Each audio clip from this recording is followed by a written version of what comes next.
Welcome viewers to another video. तो आज हम लोग कोर्स CS 506 का लेक्चर नंबर 5 को डिस्कस करेंगे।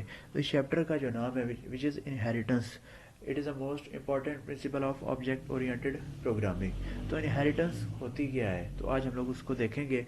तो इनहेरिटेंस जो क्लासेस होती हैं उनके दरमियान रिलेशनशिप को इनहेरिटेंस कहते हैं या इज़ आ रिलेशनशिप भी कहते हैं। ठीक है, इनहेरिटेंस और is a relationship is a relationship between classes. तो इसमें लिखा हुआ है inheritance is use to implement is a relationship. तो ये कैसे इम्प्लीमेंट करते हैं उसको भी देखेंगे। इनहेरिटेंस अब इसकी मतलब ये कॉन्सेप्ट आता है कि ये इनहेरिटेंस करते क्यों है या इसको यूज़ क्यों करते हैं। तो क्या होता है कि अगर एक क्लास में कुछ ऐसी प्रॉपर्टीज़ हैं जो दूसरी क्लास में रीयूज़ हो सकती हैं, उनको किया जा सकता है, तो इस वजह से हम लोग इनहेरिटेंस करते हैं ताकि वो जो प्रॉपर्टीज़ एक क्लास में पड़ी हुई जिसको रीयूज़ किया जा सकता है तो हम उसको पास आउट कर देते हैं या वो क्लास बारो कर लेती है वो प्रॉपर्टीज़। तो इसलिए इनहेरिटेंस की जाती है ताकि जो कोड है, ठीक है, उसको बजाय रीराइट करने के हम लोग जो चीज़ बारो हो सकती है किसी दूसरी क्लास से उसको बारो कर सकें। तो ये इसलिए करते हैं इनहेरिटेंस। तो इसको अगर मैं डिफाइन करूँ तो inheritance is a process of passing the properties of one class to another class. ठीक है, एक डेफिनेशन इसकी ये है। एक और डेफिनेशन ये हो सकती है, वन क्लास कैन बारो the properties of another class in inheritance. ठीक है, तो इस वजह से इनहेरिटेंस करते हैं। तो इसमें लिखा हुआ है इनहेरिटेंस सेव्स कोड रीराइटिंग, यानी कोड को एक क्लास में जो ऑलरेडी एग्जिस्ट कर रहा है तो दूसरी क्लास में अगर उसको ज़रूरत है ना तो जो पिछली क्लास है उससे हम लोग बोरो कर लेंगे बजाय कि उसको दोबारा से लिखें। ठीक है, तो इनहेरिटेंस प्रमोट किस चीज़ को करती है, रीयूजिबिलिटी को। ठीक है, प्रॉपर्टीज़ को हम लोग रीयूज़ करते हैं। इसमें हम लोग देखते हैं यानी एक वो क्लास है जिससे हम लोग प्रॉपर्टीज़ को डिराइव करेंगे, उसको पेरेंट क्लास बोलेंगे या सुपर क्लास बोलेंगे या बेस क्लास बोलेंगे। पेरेंट, सुपर या बेस क्लास अब वो वाली क्लास है जिसके अंदर प्रॉपर्टीज इनहेरिट होके आएंगी। ठीक है, उस क्लास को बोलेंगे चाइल्ड क्लास, सब क्लास या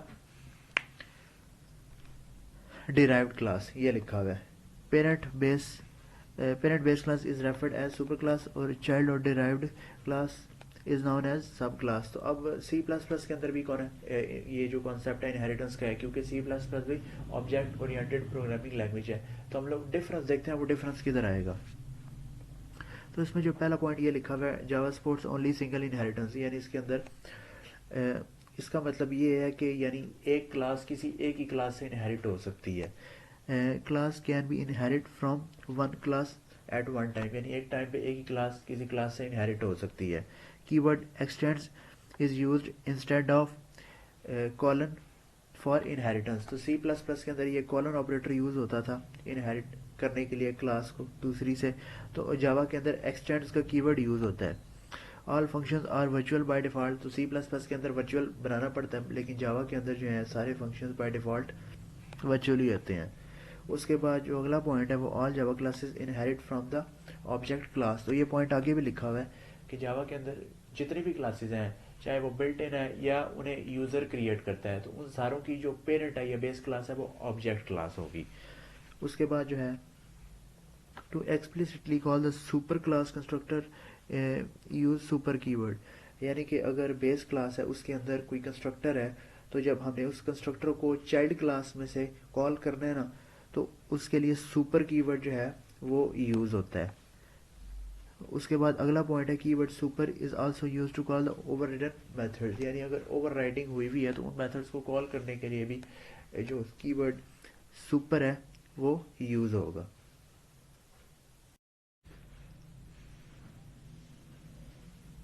तो ये नीचे उन्होंने एग्जांपल दी हुई है इनहेरिटेंस की।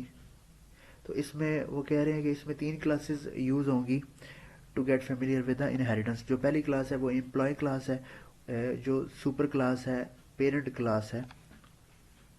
ठीक है, तो उस क्लास से एक चाइल्ड क्लास डिराइव होगी, ठीक है, जिसको टीचर क्लास कहने will inherit from the employee class. और एक टेस्ट क्लास है जो ड्राइवर क्लास है जिसके अंदर जो मेन मेथड है जावा का वो लिखा जाता है। तो क्या करना है, अब एम्प्लॉय क्लास की जो प्रॉपर्टीज़ होंगी वो जो टीचर क्लास है इसमें पास आउट होंगी। पेरेंट क्लास जो है वो एम्प्लॉय है और जो चाइल्ड क्लास है वो टीचर है।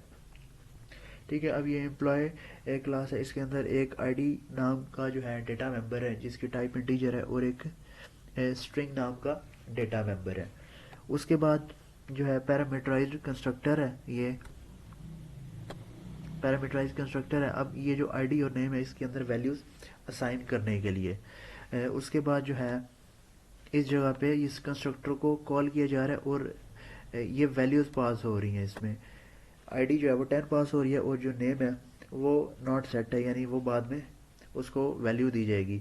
अच्छा, उसके बाद जो है जो एक मेथड है इस क्लास के अंदर वाइड सेट आईडी, यानी सेट आईडी यानी जो आईडी है उसको वैल्यू इधर दी जाएगी। तो this dot ID is equal to ID, यानी आईडी में जो भी वैल्यू आएगी वो उस डेटा मेंबर जो आईडी नाम का उसमें आ जाएगी। उसके बाद सेट नेम है, इसी तरह जो नेम ऊपर डेटा मेंबर था उसमें वैल्यू आ जाएगी।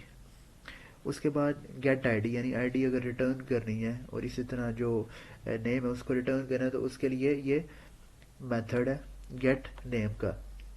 अच्छा, उसके बाद ये मेथड है इन वैल्यूज़ को डिस्प्ले करने के लिए, नेम और आईडी डिस्प्ले करने के लिए। ठीक है, उसके बाद आ जाते हैं चाइल्ड, जो उसकी चाइल्ड क्लास है जिसको डिराइव्ड क्लास भी या सब क्लास भी बोलते हैं। तो यहाँ पे इनहेरिटेंस हो रही है। क्लास टीचर एक्सटेंड्स एम्प्लॉय, तो अब ये जो एम्प्लॉय क्लास है इससे एक क्लास डिराइव हो रही है जिसको टीचर कह रहे हैं। ठीक है, अब यानी उसमें जो प्रॉपर्टीज़ थी एम्प्लॉय क्लास में वो इसमें पास आउट हो जाएंगी, लेकिन इसका अपना एक यूनिक जो है डेटा मेंबर भी है जो क्वालिफिकेशन है। ऑब्वियस सी बात है, अब एम्प्लॉय डिफरेंट हो सकते हैं किसी ऑर्गेनाइजेशन के अंदर, तो डिपेंडिंग अपॉन द रिक्वायरमेंट। तो ऐसा समझा गया कि अब ये जो डेटा मेंबर है ये सिर्फ टीचर के लिए ही यूज़ होगा, तो इस वजह से इसको इस क्लास में यूज़ किया गया। तो अब ये टीचर क्लास के अंदर एक कंस्ट्रक्टर है, ये डिफ़ॉल्ट कंस्ट्रक्टर है। उसके बाद जो है ये पैरामीटराइज्ड कंस्ट्रक्टर है। इसमें एक तो आई नाम का जो है पैरामीटर फॉर्मल पैरामीटर यूज़ है, तो इसका मतलब है ये आईडी के लिए होगा, और ये जो स्ट्रिंग नेम है, ठीक है, ये नेम के लिए होगा, और ये जो क्यू है ये क्वालिफिकेशन के लिए होगा। ये जो आई है ये हमने इसमें आईडी असाइन करेंगे और जो एन है इसमें नेम असाइन करेंगे। बट ये वाले जो डेटा मेंबर्स हैं वो इस क्लास में है ही नहीं है, बट इनहेरिटेंस को कंसेप्ट यूज़ हुआ है, तो इसका मतलब है वो डिराइव होके एम्प्लॉय क्लास से इस टीचर क्लास में आएंगे। उसके बाद यहाँ पे जो है क्वालिफिकेशन की वैल्यू सेट होगी, और अगर रिटर्न करनी हो तो उसके लिए ये गेट क्वालिफिकेशन नाम का मेथड यूज़ हुआ है। इसी तरह अब ये वैल्यूज़ को डिस्प्ले करने के लिए एक मेथड यूज़ हुआ है। ठीक है, यहाँ पे टीचर की जो क्वालिफिकेशन है उसको प्रिंट किया जा रहा है। ठीक है, इस तरीके से जो है वो ये इनहेरिटेंस का कॉन्सेप्ट यूज़ होता है। अब ये जो ड्राइवर क्लास है इसके अंदर ऑब्जेक्ट बनाया हुआ है ये एक एम्प्लॉय क्लास का। ठीक है, उसके जो पैरामीटराइज कंस्ट्रक्टर था उसमें ये वैल्यू पास हो रही है 89 और खुरम अहमद। इसी तरह ये टीचर को ऑब्जेक्ट बनाया है और उसमें वैल्यू एक तो ये पास हो रही है 91, ये उसकी आईडी है, ये उसका नाम है, और ये उसकी क्वालिफिकेशन है। ठीक है, ई डॉट डिस्प्ले एम्प्लॉय का डेटा डिस्प्ले होगा और टी डॉट डिस्प्ले इसमें टीचर का डेटा डिस्प्ले होगा। तो इस तरीके से जो इनहेरिटेंस का कॉन्सेप्ट है, इनहेरिटेंस को इस तरीके से इम्प्लीमेंट किया जाता है।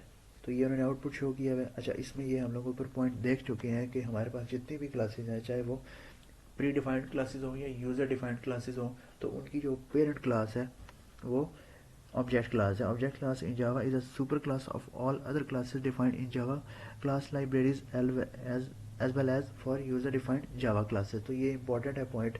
अच्छा, उसके बाद कॉन्सेप्ट आ जाता है पॉलीमॉर्फिज्म का। ठीक है, तो ये एग्जांपल इसको देखते हैं। तो एम्प्लॉय जो है वो पेरेंट क्लास है और ये इसकी चाइल्ड क्लास है और ये भी चाइल्ड क्लास है। तो अब इनहेरिटेंस में हमने बोला था कि ये इज़ आ रिलेशनशिप भी होता है, तो वो किस तरीके से है, तो teacher is a employee, manager is a employee. तो फॉर एग्जांपल अगर यानी एक स्कूल का सिस्टम है उसको इम्प्लीमेंट किया, तो हम एज्यूम कर लेते हैं एक और चाइल्ड क्लास है प्रिंसिपल की। तो यहाँ पे अगर एक और चाइल्ड क्लास होती तो प्रिंसिपल इज़ आ एम्प्लॉय, यानी क्लासेस के दरमियान जो रिलेशनशिप बन रहा है वो इज़ आ रिलेशनशिप है। ठीक है, अब यहाँ पे पॉलीमॉर्फिज्म है। पॉलीमॉर्फिज्म का मतलब क्या होता है कि अच्छा, इसका सिंपल सा मतलब ये है कि अगर मल्टीपल चीज़ों को अंडर वन नेम रेफर करना हो तो उसके लिए पॉलीमॉर्फिज्म का जो प्रिंसिपल है या कॉन्सेप्ट है वो यूज़ होता है। ठीक है, अब ये देखें, अब ये जिस तरह एग्जांपल है कि एक कॉलेज के अंदर बहुत से लोग काम कर रहे हैं, ठीक है, टीचर्स भी हैं उसमें, मैनेजर भी है, प्रिंसिपल भी होगा, एडमिन भी होंगे। तो अब टीचर यानी कोई बंदा वो कहता है जी हमारे स्कूल के अंदर टीचर भी हैं, मैनेजर भी हैं, एडमिन भी हैं, फलाना बंदा भी है, फलाना बंदा भी है। तो इन सारे लोगों को अगर मैंने अंडर वन नेम रेफर करना हो तो हम लोग ये कह सकते हैं कि भाई हमारे स्कूल का ये एम्प्लॉय है, ठीक है, यानी ये सारे लोगों को कलेक्टिवली हम कह रहे हैं कि हमारे स्कूल के या ऑर्गेनाइजेशन के एम्प्लॉयज़ हैं। तो इस तरह हमने मल्टीपल चीज़ों को अंडर वन नेम रेफर कर लिया है। इसी तरह एक और एग्जांपल है, यानी अगर हमारे फ्रेंड्स हैं उनके पास, कुछ के पास आईफोन है, कुछ के पास ओप्पो के फ़ोन है, सैमसंग के फ़ोन है, या कोई और कंपनी है, तो हमने अगर उनको collectively under one name refer करना होगा तो हम लोग बोलेंगे कि हमारे फ्रेंड्स हैं उनके पास स्मार्टफोन है, ठीक है। अब वो स्मार्टफोन वो कोई भी हो सकता है, वो आईफोन भी हो सकता है, वो सैमसंग का भी हो सकता है, वो ओप्पो का भी हो सकता है। तो यहाँ पे जो कॉन्सेप्ट यूज़ हो रहा है वो पोलीमॉर्फिज्म यूज़ हो रही है, ठीक है। अब यहाँ पे लिखा हुआ है कि polymorphism literally means of multiple shapes, यानी अब ये देखें एम्प्लॉय है, एम्प्लॉय की मल्टीपल शेप्स हो सकती हैं, ठीक है। अब जो एम्प्लॉय है वो टीचर की फॉर्म में भी हो सकता है, वो मैनेजर की फॉर्म में भी हो सकता है, वो प्रिंसिपल की फॉर्म में भी हो सकता है, वो एडमिन की फॉर्म में भी हो सकता है, ठीक है। In the context of polymorphism mean having multiple behaviours, ठीक है, यानी ये जो एम्प्लॉय है तो एम्प्लॉय के मल्टीपल बिहेवियर्स को इधर रिप्रेजेंट किया गया है, ठीक है। अगर वो टीचर की फॉर्म में है तो उसका कुछ और बिहेवियर होगा, मैनेजर की अगर वो फॉर्म में है एम्प्लॉय तो उसका कुछ और बिहेवियर होगा, प्रिंसिपल है उसका कुछ और बिहेवियर होगा, और जो एडमिन है उसका कुछ और बिहेवियर होगा। तो इसका मतलब ये है, ठीक है। आगे अब इसमें जो उन्होंने इनहेरिटेंस की जो एग्जांपल यूज़ की है, इसमें क्या है कि एक तो एम्प्लॉय क्लास ये होगी, उसकी दो सब क्लासेस या चाइल्ड क्लासेस ये होंगी। एम्प्लॉय की प्रॉपर्टीज़ जो है वो टीचर में पास होंगी, जैसे ऊपर देखा था, इसी तरह एम्प्लॉय की प्रॉपर्टीज़ मैनेजर में पास होंगी। बट हो सकता है कि जिस तरह टीचर की वहाँ पे एक अलग से उसकी प्रॉपर्टी थी जो इसी क्लास में थी, जो क्वालिफिकेशन की थी, इसी तरह मैनेजर जो है इधर उसकी भी कुछ हो सकता है प्रॉपर्टीज़ हों जो सिर्फ मैनेजर की हों, ठीक है। तो उसको वो इधर इन्होंने इम्प्लीमेंट किया हुआ, ठीक है। तो इस तरीके से ये कॉन्सेप्ट यूज़ होता है। उसके बाद आ जाता है डाउन कास्टिंग। डाउन कास्टिंग का मतलब ये होता है converting a bigger data type into smaller data type, ठीक है। इन्होंने एग्जांपल दी हुई है डबल टाइप है, ए जो है वो वेरिएबल है, उसमें वैल्यू 7.65। अब बिगर डेटा टाइप को स्मॉलर में कन्वर्ट करना हो, यानी अगर इंटीजर में कन्वर्ट करना हो तो उसका सिंटैक्स क्या है, इंटीजर बी असाइन। अब ये जो डबल टाइप का वेरिएबल था इसको टाइप कास्ट कर दिया, इसकी वैल्यू को जो है वो इंटीजर में कन्वर्ट कर दी है। तो इस तरीके से ये टाइप कन्वर्जन होती है। इसी तरह उन्हें एग्जांपल इधर क्लास की भी दी हुई है, ठीक है। उसके बाद अच्छा ये डाउन कास्टिंग है, उससे ऊपर अप कास्टिंग भी आती है। तो अप कास्टिंग में क्या होगा कि जो स्मॉलर डेटा टाइप है वो बिगर में कन्वर्ट होगी। इस तरह इंटीजर ए असाइन 10, तो ये इंटीजर टाइप का वेरिएबल है, इसको इधर डबल में कन्वर्ट कर दी है।